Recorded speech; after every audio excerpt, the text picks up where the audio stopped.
मुरली अमृत की धारा है धारा, जो देती दुखों से किनारा।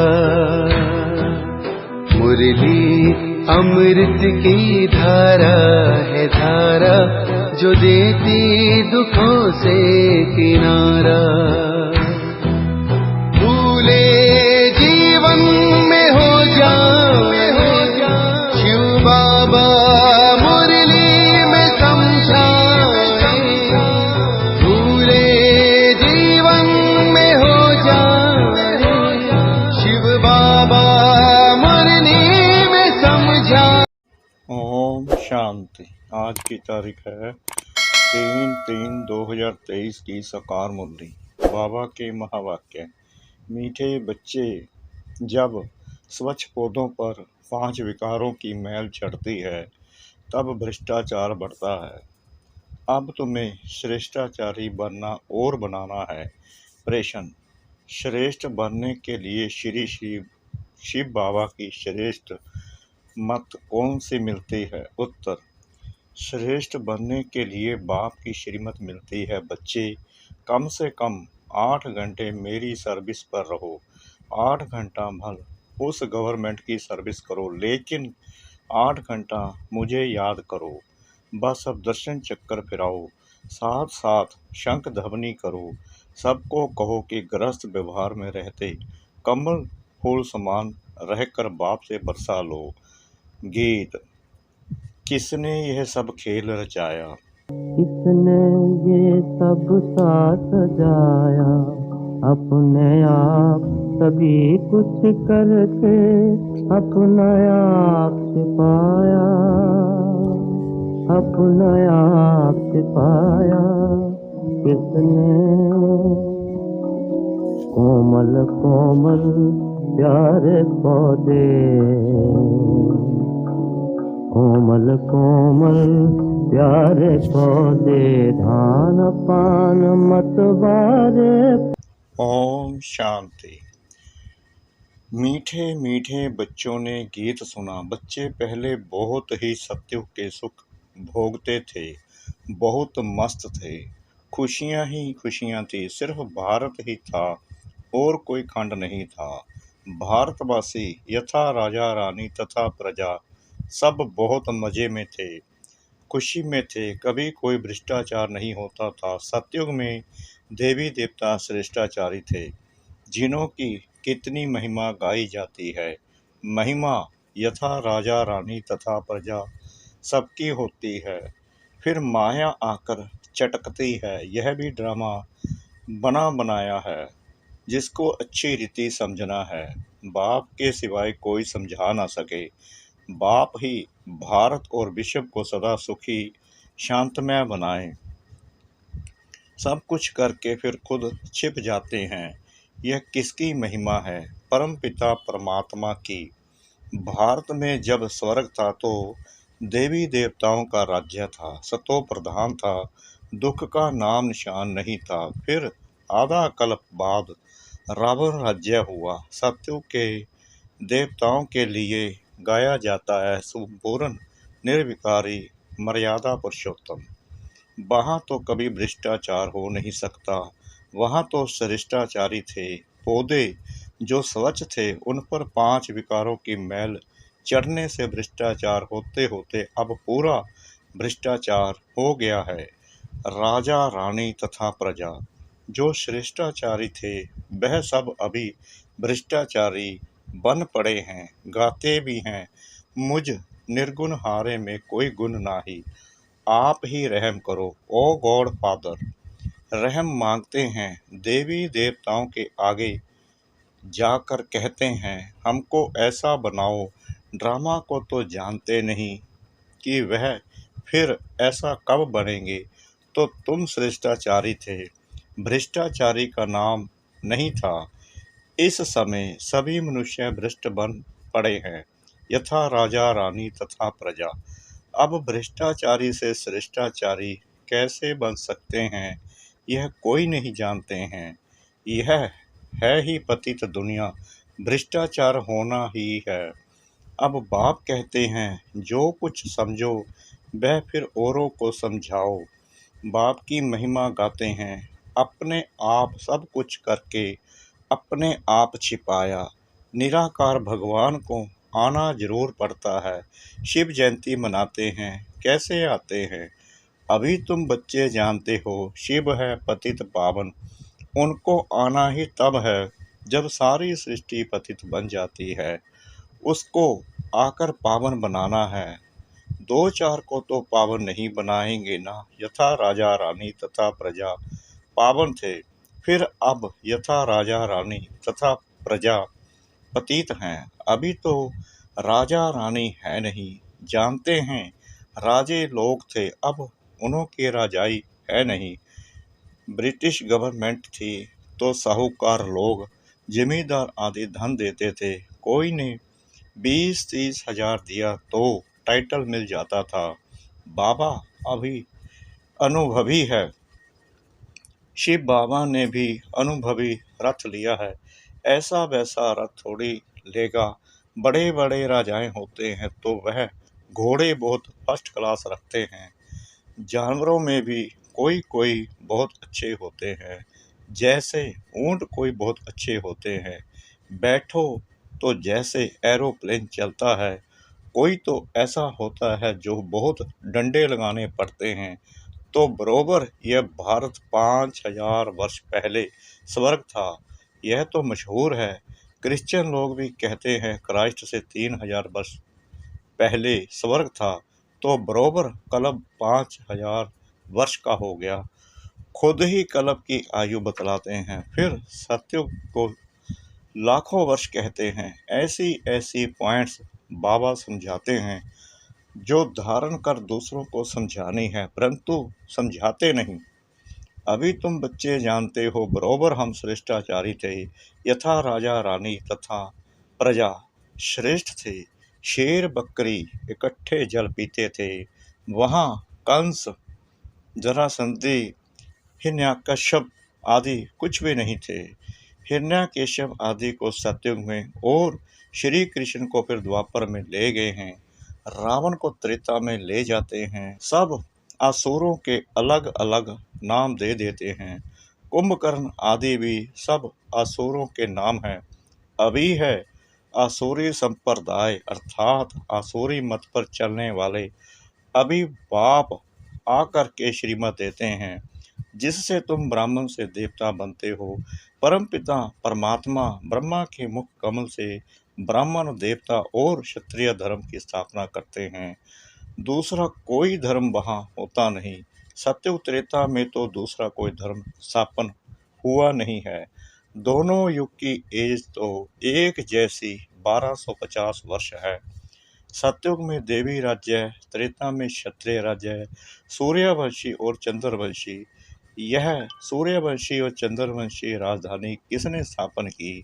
क्या ऐसे कहेंगे कि चंद्रवंशी राजधानी राम ने स्थापन की, सूर्यवंशी राजधानी लक्ष्मी नारायण ने स्थापन की? नहीं, दोनों ही स्थापन करने वाला परमपिता परमात्मा है। स्वर्ग का रचयिता है बाप।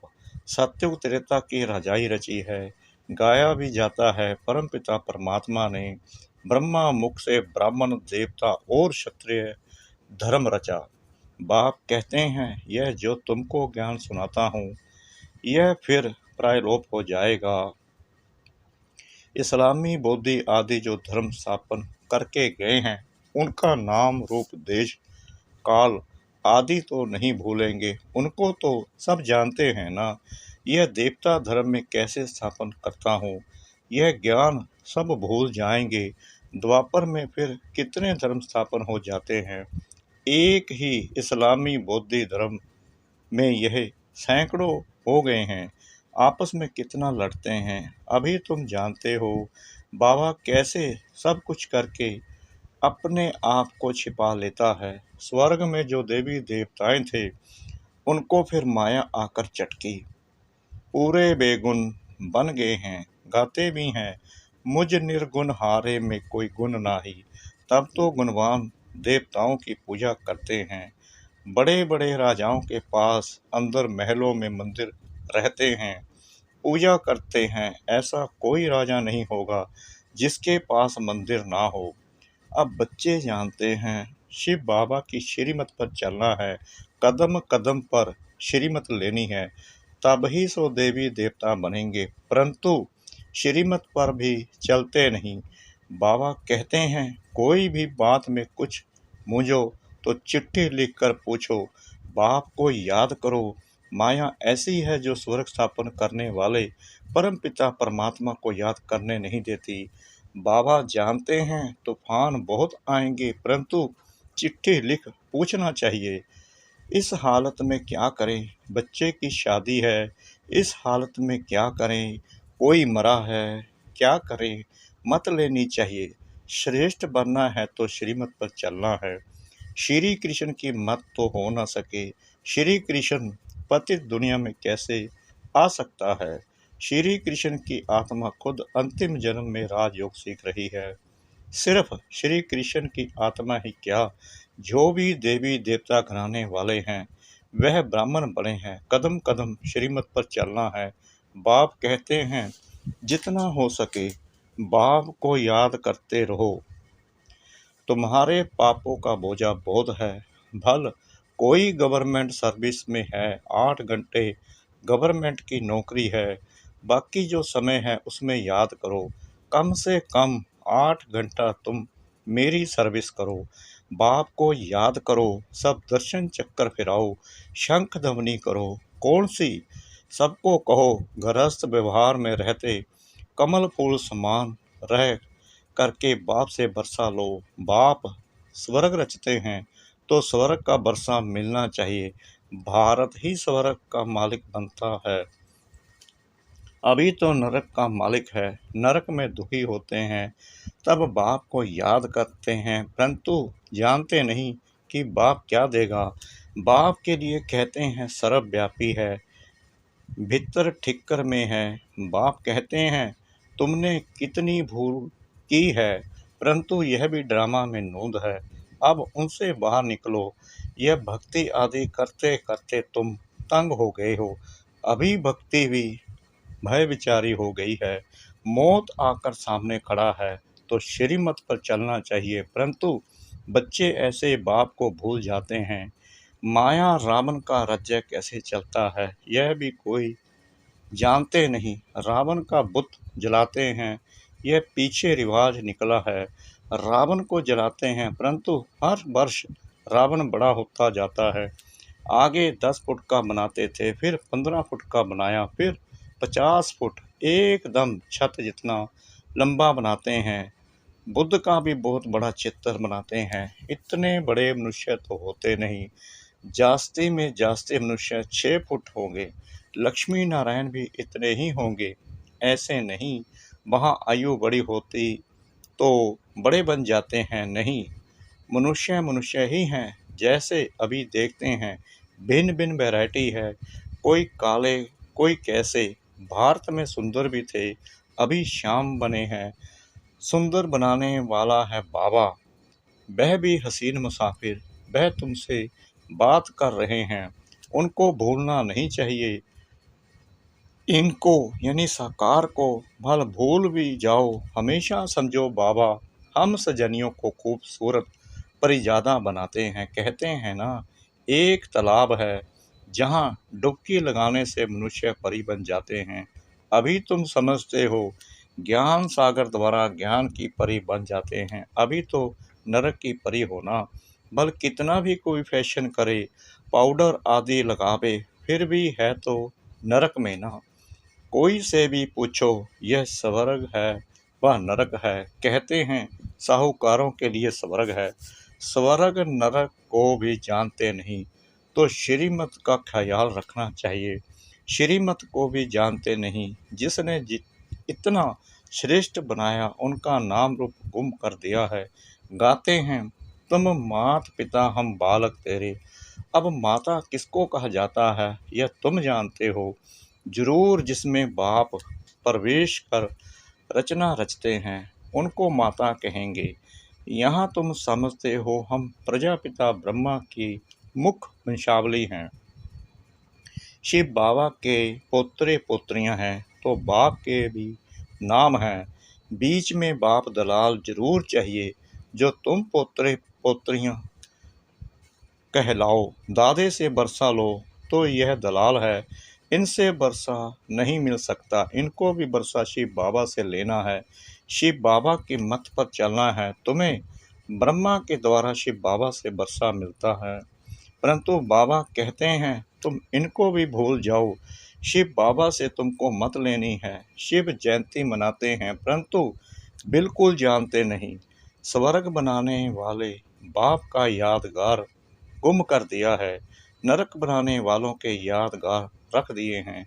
दिन प्रतिदिन भ्रष्टाचार होता जाता है। कोई को अगर क्रोध आता है तो समझना चाहिए हमारे में यह भूत है, फिर हम श्रेष्ठाचारी कैसे कहला सकते। तुम्हें श्रेष्ठाचारी बनने का पुरुषार्थ जरूर करना है। अच्छा, मीठे मीठे सिखलादे बच्चों प्रति माता पिता बाप दादा का याद प्यार और गुड मॉर्निंग। रूहानी बाप की रूहानी बच्चों को नमस्ते। हम रूहानी बच्चों की रूहानी बाप दादा को श्रद्धा भरी प्रेम भरी नमस्ते। शुक्रिया बाबा, शुक्रिया बाबा, शुक्रिया बाबा, इस मीठी मीठी मीठी मुरली के लिए। धारणा के लिए मुख्य सार। नंबर 1, बाप की याद और ज्ञान सागर के ज्ञान से सुंदर ज्ञान परी बनना है। कदम कदम पर शिव बाबा की मत जरूर लेनी है। नंबर 2, श्रेष्ठाचारी बनने के लिए अंदर से भूतों को निकाल देना है। कोई भी भ्रष्ट बनाने वाला काम नहीं करना है। वरदान, समस्याओं रूपी पहाड़ को उड़ती कला द्वारा सेकंड में पार करने वाले सहज पुरुषार्थी भव। हिमालय पर्वत जितनी बड़ी समस्या को भी पार करने के लिए उड़ती कला की विधि को अपनाओ। सदा अपने सामने सर्व प्राप्तियों को इमर्ज रखो और उड़ती कला में उड़ते रहो तो समस्या रूपी पहाड़ को सेकंड में पार कर लेंगे। सिर्फ वर्तमान और भविष्य प्रारब्ध के अनुभवी बनो। जैसे स्थूल नेत्रों द्वारा स्थूल वस्तु स्पष्ट दिखाई देती है, ऐसे बुद्धि के अनुभव के नेत्र द्वारा प्रारब्ध स्पष्ट दिखाई दे। हर कदम में पद्मों की कमाई जमा करते रहो। स्लोगन, जो सबका आदर करते हैं वहीं आदर्श मूर्त बनते हैं। जो सबका आदर करते हैं वहीं आदर्श मूर्त बनते हैं। ओम शांति।